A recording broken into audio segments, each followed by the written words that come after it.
Hello. In our earlier class, we have discussed about what is a Gauss law.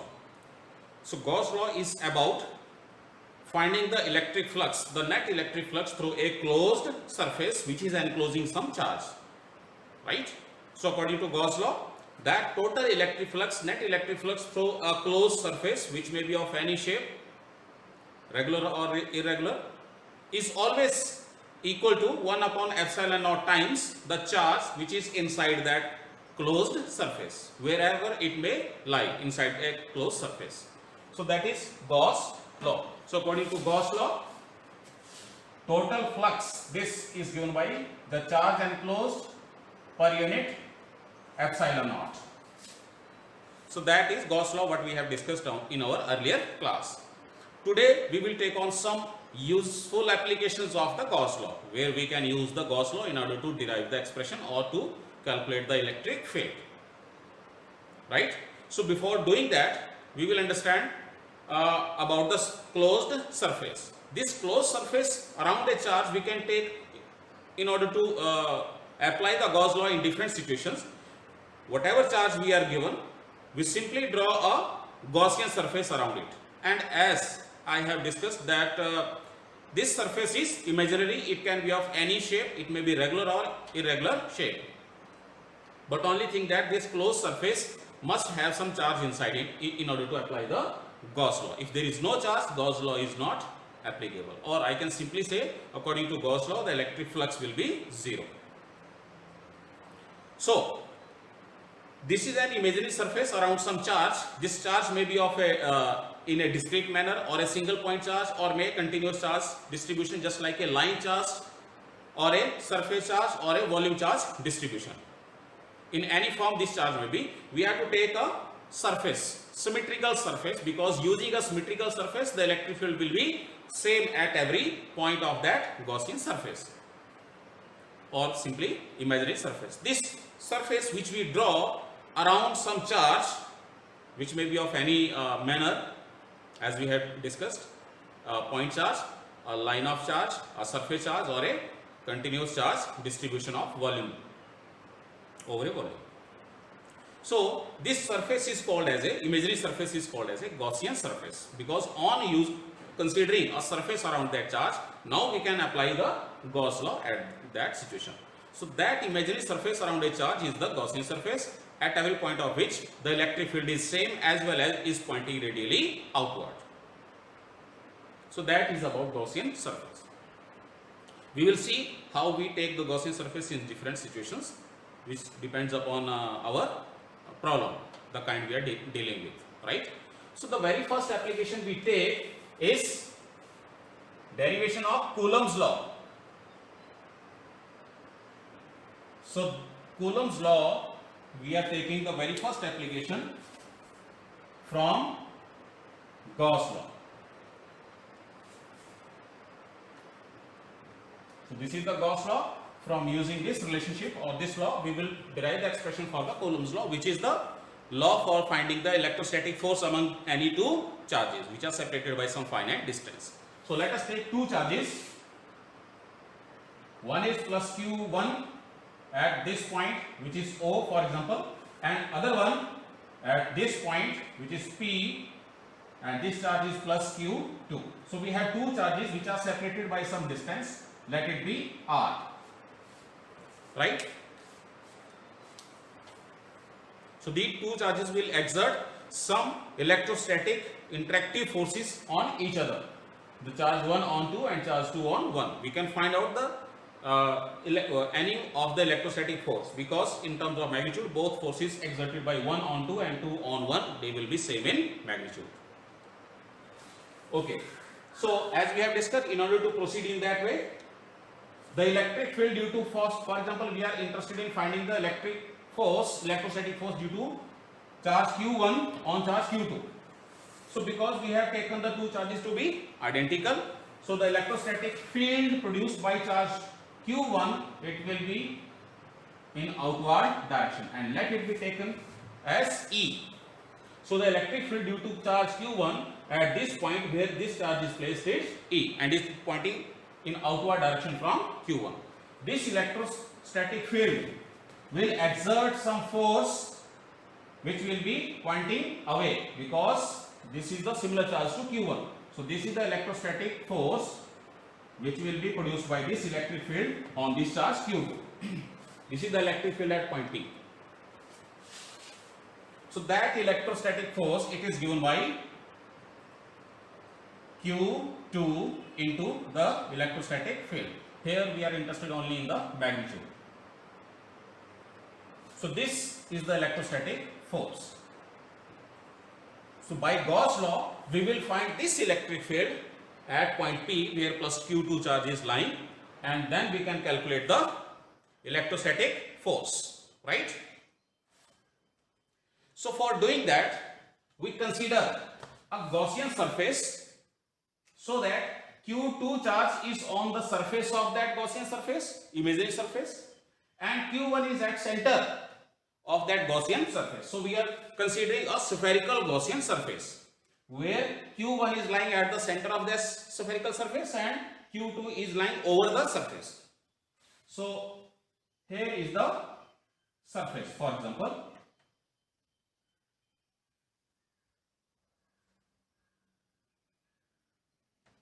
So here it is the Gaussian surface, imaginary surface which is symmetrical around the given charge. So Q1 is the charge which is at the center, which is exerting some electric force at the point P, which is now lying at the surface of this Gaussian surface. So from this situation, R is the radius of that spherical Gaussian surface around charge Q1. This surface is spherical in shape. So in order to apply the electric field, so we say that we consider a small elementary portion of the area of that spherical surface. It is ds, for example, around this point P where charge Q2 is lying. So the normal vector, area vector of this spherical surface, it will also be pointing radially outward. So it is bs vector which is pointing radially outward. So both electric field as well as the area vector will be along the same direction from the symmetry. So from the definition of electrostatic flux, by definition, electrostatic flux is given by strength of electric field at this point or over the surface. Because surface is symmetrical around this charge, it is producing the same electric field at all the points of this spherical Gaussian surface, which is E. So the electric flux is equal to the strength of electric field into the surface area, total surface area which is 4 pi r square. Now according to Gauss law says that the same electric flux, according to Gauss law, this same flux, it is given to be 1 upon epsilon naught charge which is enclosed by this Gaussian surface. So this Gaussian surface is having charge Q1 inside, not Q2, which is lying over the surface. So it is Q1 charge which is lying inside the Gaussian surface. So it is Q1 here. So this is the electric flux by the definition, and this is the electric flux from the Gauss law. So both these two expressions are talking about the same physical quantity. So from 1 and 2 we can say that we have E into 4 pi I square r square. This is equal to this Q1 upon epsilon naught, because both are the same quantities. So from here this electric field is given to be, we take this term to the right side and we are left with only 1 upon 4 pi epsilon naught into Q1 upon r square. So this is the electric field due to this charge at the surface of this Gaussian surface where we have applied the Gauss law. So if this is the electric field, then what will be the electrostatic force at this point, at the same point? So therefore from 1,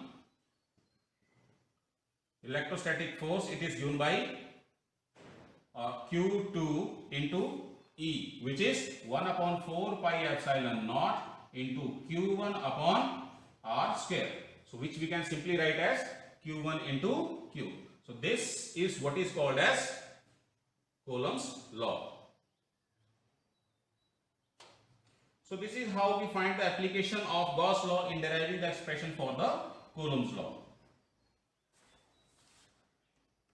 So the only important point here is to consider a Gaussian surface at every point of which the electric field will be same and is pointing radially outward, or we can say normal to the surface. Next application is about finding the electric field due to a very thin line of charge which is of infinite length. Okay, so that will be the second application, and it is electric field due to a thin infinite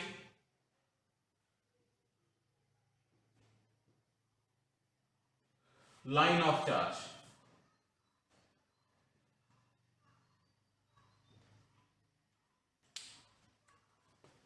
So in order to write the, or we can say calculate the electric field due to a very long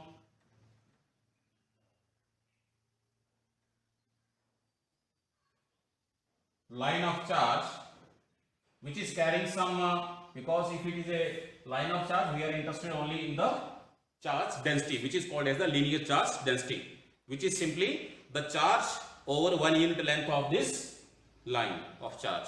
Suppose that this line is carrying charge which is of positive nature, and its charge density, which is linear charge density, is lambda. And we are interested in calculating the electric field at a point P,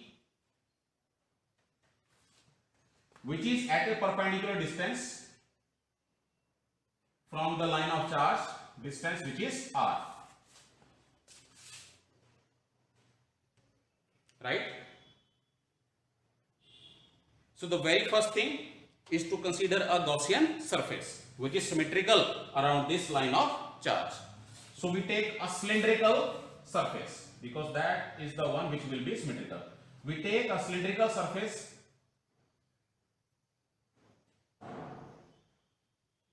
of length L. So this cylindrical surface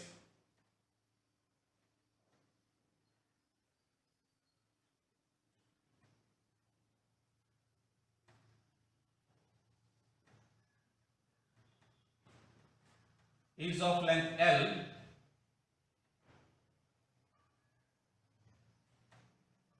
and radius R.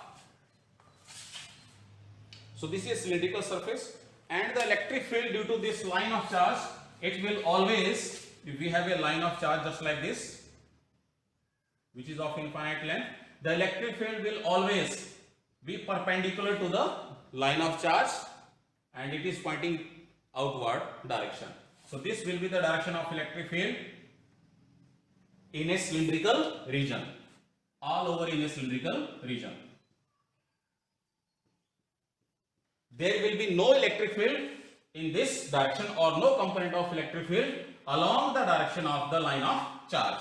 So there will be no electric field in this or this direction. So only the electric field is along the cylindrical region. So while we calculate the electric flux, by definition, due to this line of charge through this cylindrical surface, the surface which is above and surface which is below, this will have the net electric flux to be 0 because there is no electric flux along this direction. So there will be no electric flux in this direction, electric flux or electric field along this direction. Only the electric field will be along this direction because line is lying in this way, right? So only the surface we consider for the calculation is the lateral surface area of this cylindrical region. So by definition of the electric flux, the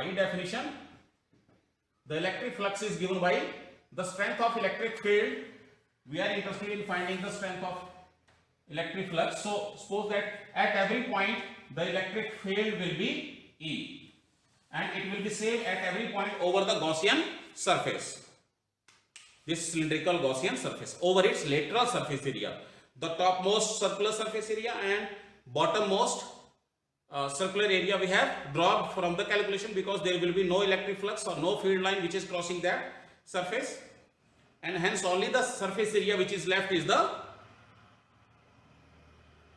we can say lateral surface area. So at every point of this lateral surface area the electric field will be same, because this every point will be lying at the same distance r from that line of charge. Okay. So suppose that constant electric field at every point of the lateral surface area of this Gaussian surface is E.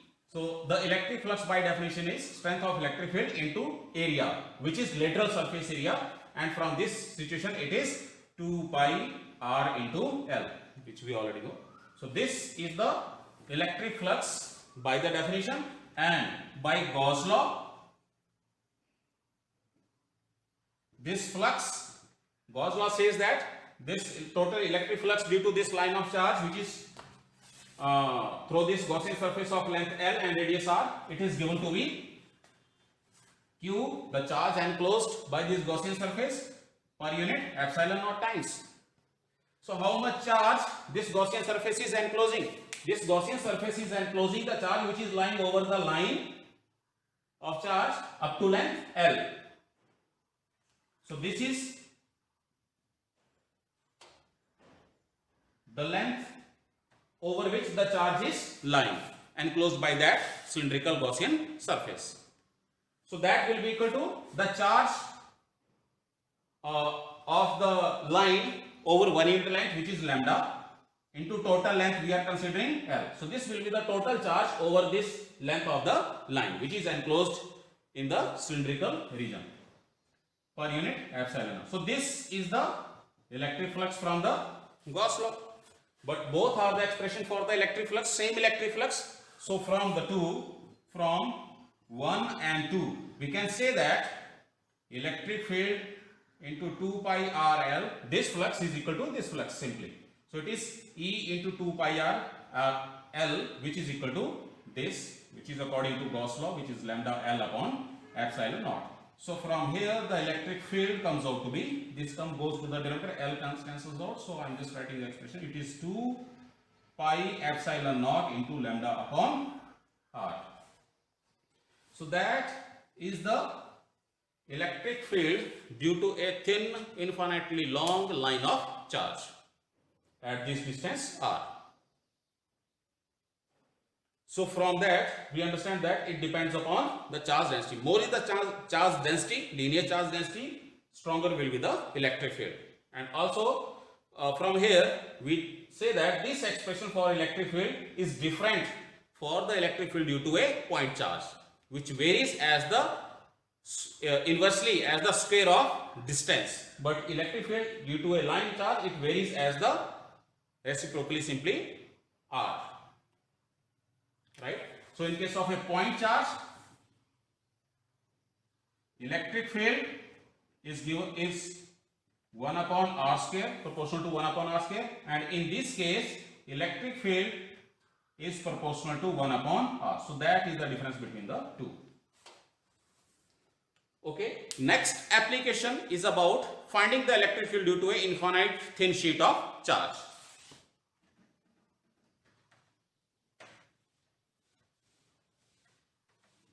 So for that you have to understand that we are following the similar pattern, and then you will be able to easily derive the expressions for the electric fields in due to different situations.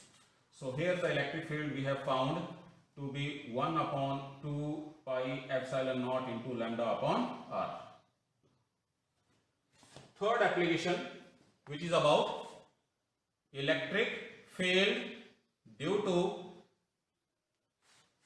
thin infinite sheet of charge. So we consider a thin sheet of charge just like this. and this sheet is carrying positive charge,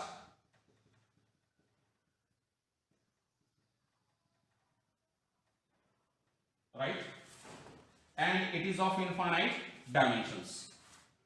It is of infinite dimensions.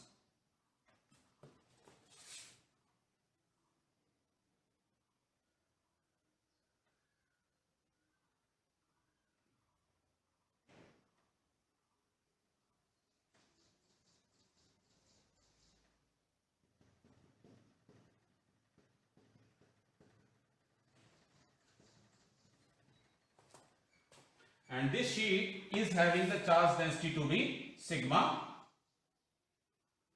The charge density of this infinite thin sheet of charge is sigma, which is surface charge density, which simply means the charge over 1 unit surface area of this sheet. And we are interested in finding the electric field due to this thin sheet of charge at point P, which is at a perpendicular distance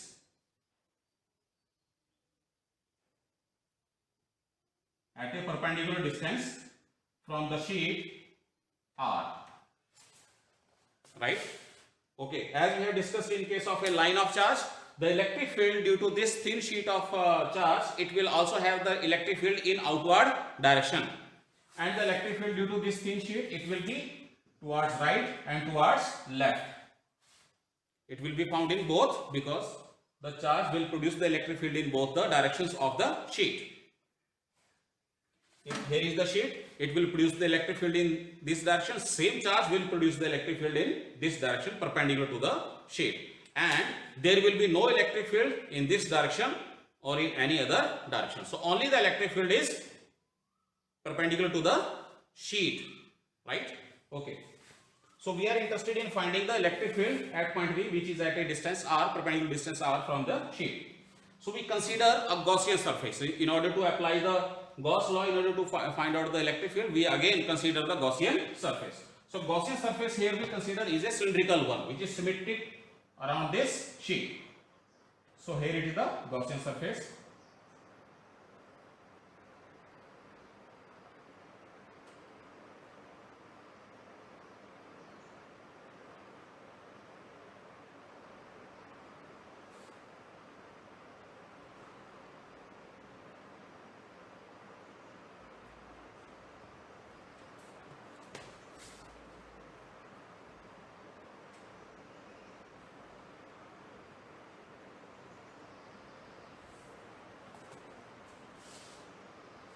Okay, so electric field due to this Gaussian thin sheet of charge, it will be pointing radially outward.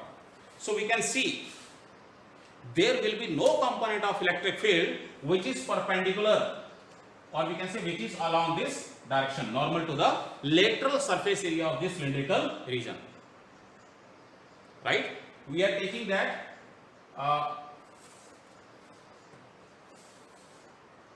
this cylindrical surface is symmetric around this sheet, so it is at a distance r, and it is also extended up to a distance r to the other side. So it will be symmetric. That is what we mean by symmetric, and it is of course having some radius. Okay, so there will be no electric field in the direction normal to the lateral surface area of this cylindrical region. This is the Gaussian surface. So there will be no flux in this direction. So only the electric field and electric flux will be in this direction, right? So therefore, by definition, only the flux, it will be the strength of electric field at this distance r multiplied by the area, which will have two circular surfaces. So it will be equal to twice of A, because it has two circular surfaces over which there will be some electric field. So this is the electric flux by the definition, and by Gauss law. Gauss law says that the same flux can also be written as the charge which is enclosed by this Gaussian surface per unit epsilon naught. So what is the charge which is enclosed by this Gaussian surface? It is the charge which is lying over the sheet for the same area. For the same area, which is same as A.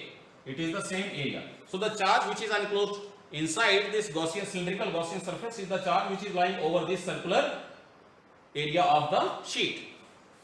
And because that charge can be written as, because the surface charge density, the charge over 1 unit surface area of the sheet is sigma.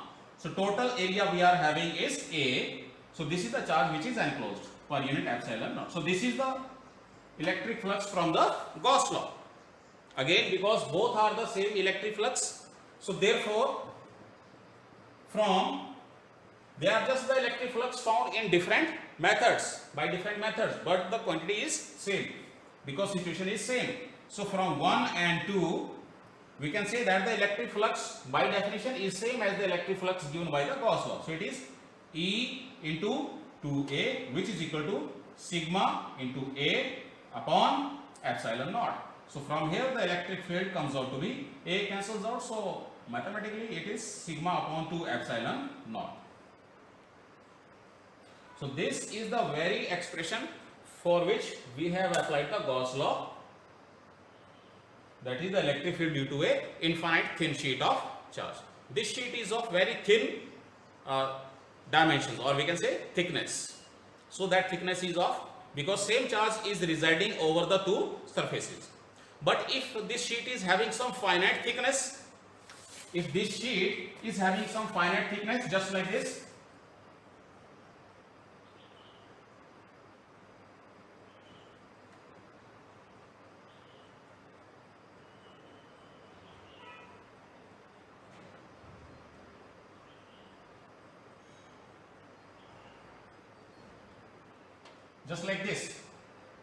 if it has some finite thickness, then there will be charge on one side and there will be charge on the other side. So therefore there will be two areas for where the charge will lie. So that this expression, it does not change, but this is the expression which says the charge lying inside the Gaussian surface. Now there will be the two surfaces, one over the right surface and one over the left surface, which will have the charge enclosed inside that cylindrical surface. So there will be 2A here, because there will be two surfaces now. So it will be 2A here. So this will be 2A, so 2 also cancels out. So in case of a finite thickness of the sheet, the electric field, it is simply sigma upon epsilon naught. So that is the difference, otherwise the things remain same.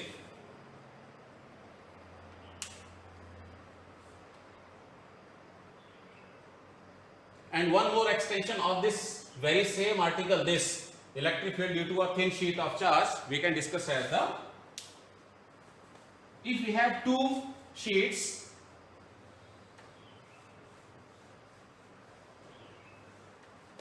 which are parallel to each other, sheets, very thin sheets. So here is sheet 1 carrying some positive charge. This one is having the surface charge density sigma A, and other sheet, it is also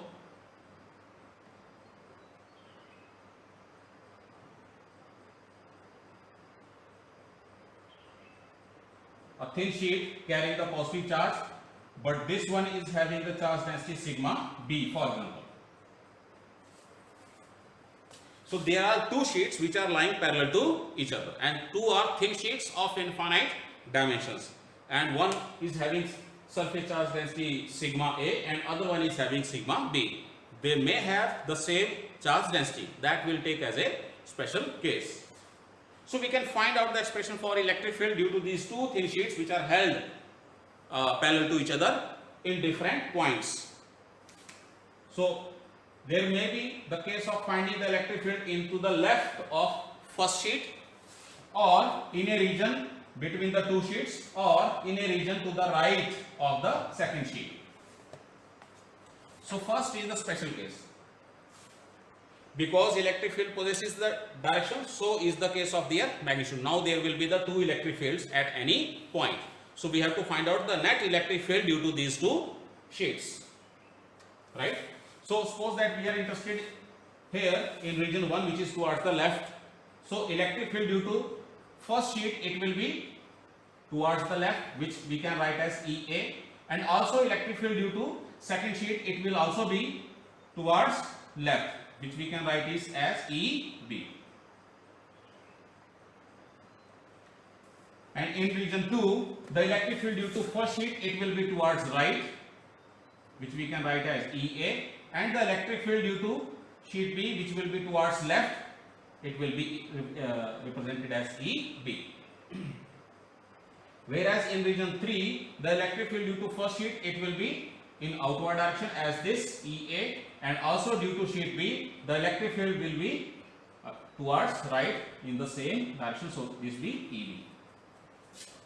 So therefore the net electric flux in region 1, it will be EA plus EB. Now the same sheet is having the electric field in both directions. So for the sake of convenience and correctness of calculation, we represent the electric field due to any of the sheet towards right. If we are there is electric fields towards right due to any of the sheet, then it will be taken as positive. And if the electric field is towards left due to any of the sheet, then it will be taken as negative, right? So EA and EB in region 1 both are directed towards the left, so both will be substituted with their sign negative, because EA, as we have discussed the expression here, the electric field due to a thin sheet EA at any point is equal to sigma A, its surface charge density, upon 2 epsilon naught. And similarly the electric field due to second sheet, it is EB, this equal to its surface charge density, which is sigma B upon 2 epsilon naught. So we are taking the sheets to be thin. So we substitute these two values here with their sign convention, which is in region 1 is towards left. Hence we make use of negative sign with these two and substitute the value. So therefore electric field, net electric field, it is equal to electric field due to sheet A, which will be taken as negative, so it will be substituted as minus sigma A upon 2 epsilon naught, plus the electric field due to sheet B, which is also towards left, directed in this region, so it is equal to minus sigma B upon 2 of epsilon naught. So from here the net electric field, there is something that comes common, so it is minus 1 upon 2 epsilon naught into, here we are left with only sigma A plus B, here we are left with only sigma B. Minus sign is also taken out. So this is the electric field due to two thin sheets at the left, in the left of the first sheet.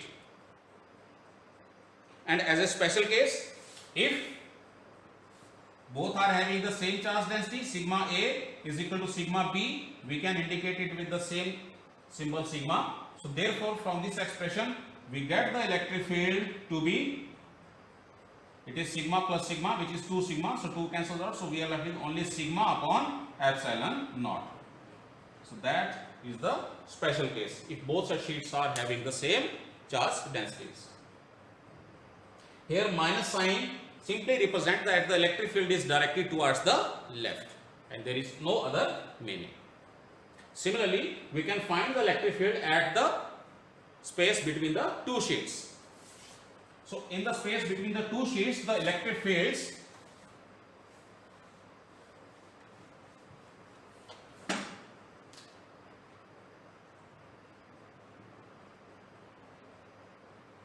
the two fields are directed opposite to each other. The electric field due to first sheet, it is towards the right, which will be taken as positive. Electric field due to second sheet, it will be towards left, hence will be taken as negative. So therefore electric field, it is given by sigma A. The electric field due to first sheet, it is sigma A upon 2 epsilon naught, taken as positive, plus the electric field due to second sheet, which will be opposite to the earlier one, so it is minus sigma B upon twice of epsilon naught. So for calculation, it results to 1 upon 2 epsilon naught into sigma A minus sigma B. So that is the electric field in between the two thin sheets. And as a special case, if two sheets are having the same charge density, it is sigma and sigma, then these two will be same, and hence for sigma A equal to sigma B, which we can write as sigma, the electric field is 0, because this will reduce to 0. So the two electric fields will cancel out the effect of each other. And if finally we are willing to find out the electric field towards the right of this second sheet,